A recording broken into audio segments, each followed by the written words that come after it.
செய்திகளை பார்த்து வருகிறோம்.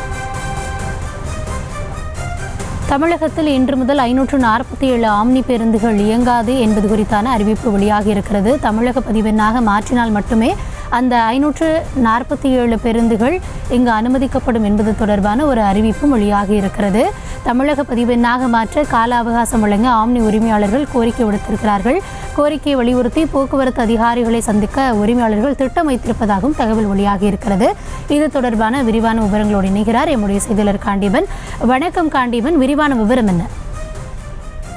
கௌதமி, ஏற்கனவே போக்குவரத்து துறை ஒரு உத்தரவு பிறப்பித்திருந்தாங்க. என்னன்னாக்கா, தமிழக பதிவெண் கொண்ட ஆம்னி பேருந்துகள் தான் தமிழ்நாட்டில் இருந்து எல்லா மாநிலங்களுக்கும் இயக்கப்பட வேண்டும் அப்படின்னு ஒரு அறிவிப்பு அறிவித்திருந்தாங்க. ஏறக்குறைய இந்த அறிவிப்பு பிறகு தமிழ்நாட்டில் இருக்கக்கூடிய ஆம்னி பேருந்து உரிமையாளர்கள் சிலர் தங்களுடைய பேருந்துகளை தமிழக பதிவெண் கொண்ட பேருந்துகளாக மாற்றம் செய்தார்கள்.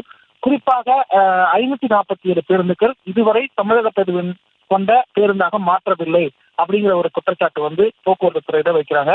ஏற்கனவே இதை மாற்றுவதற்காக 2 முறை கால கொடுக்கப்பட்டது.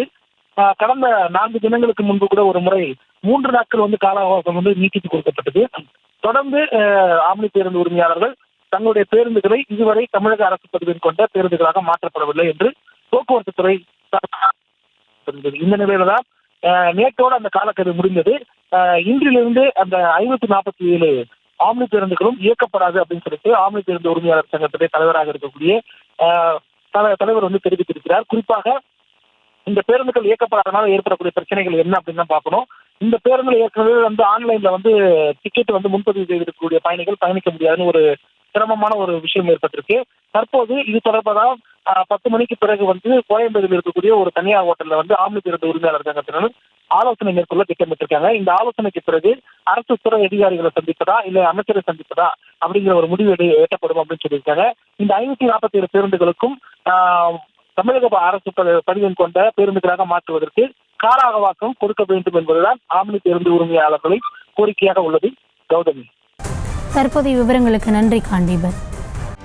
செய்திகளை உடனுக்குடனும் துல்லியமாகவும் தெரிந்து கொள்ள சப்ஸ்கிரைப் பண்ணுங்க.